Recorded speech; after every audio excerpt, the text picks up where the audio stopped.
The newest addition to the Processors channel, Meat and Poultry Perspectives, is the latest video series produced by Meat and Poultry magazine. In each bi-weekly segment, we'll bring online subscribers video-based exclusive interviews with industry icons and subject matter experts. Now listen as Dr. Grandin discusses some of the hottest trends and technologies in the animal welfare arena.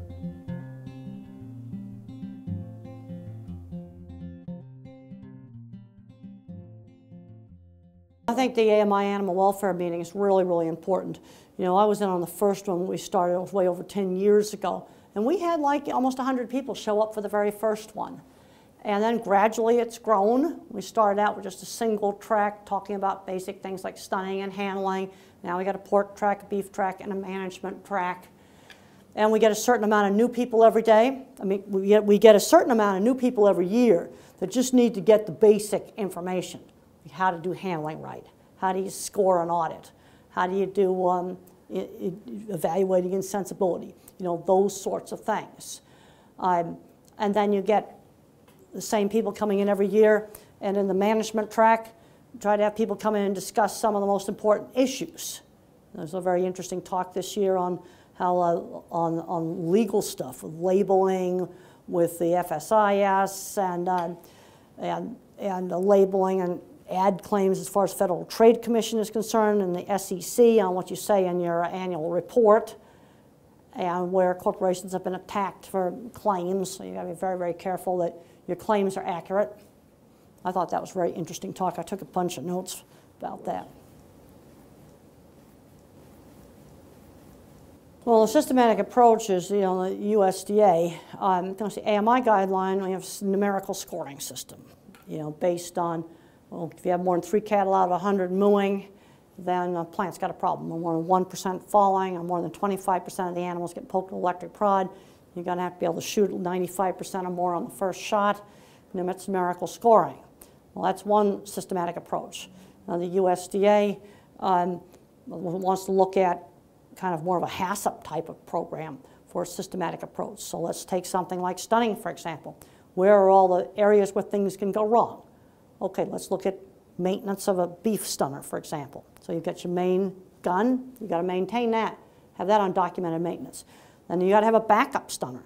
Is that maintained? Then you're going to have a gun to shoot the downers out in the yard. Is that maintained? So stunner maintenance is a really big thing. Then non-slip floor in the stun box would be another item.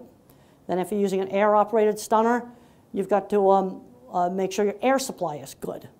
That the balancer that, you know, supports the heavy gun is not messed up and not working right. Used with the cartridge-fired guns, ammo storage.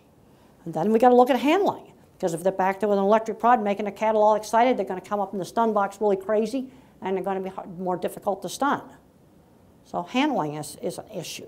See, those are all things that would be sort of critical control points for stunning. And the USDA is going to expect plants to write up sort of a HACCP plan. They're not using that terminology, but that's basically what it is, and plants know how to do that. So if you follow a HACCP plan for writing that up, then you have a systematic approach. Now, of course, this shouldn't just be paperwork. I'm seeing too many things turn into a paperwork audit. And yeah, they got a beautiful paperwork, and then you go out in the plant and they're not doing any of the stuff they say they're doing. So these things don't replace direct observation. You know, you got to get out there and make sure they actually do the stuff. They say they have a backup stunner, then you need to go out there and you got to see if they actually have it. Where is it? Okay, look at their yard gun that they use for downers. Have they maintained that gun?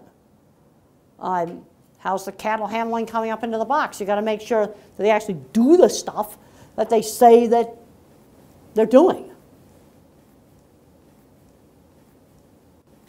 One of the problems you have is the way the regulations are written. For stunning, it has to be perfect. Well, that's impossible. There's no way stunning can be perfect.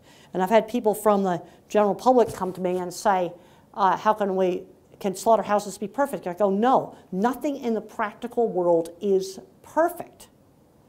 So they occasionally miss one. Now, if they start getting under the AMI guideline, I think there's going to be a pile of trouble. But let's say they occasionally miss one and they got the backup gun right there and their written plan, immediately restun it. That would be a systematic approach.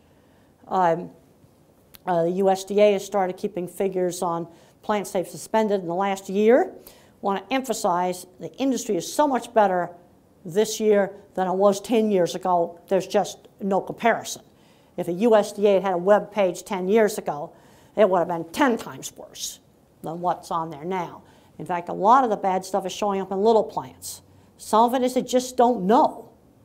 You know, one of the problems in some of these little tiny plants is lack of knowledge.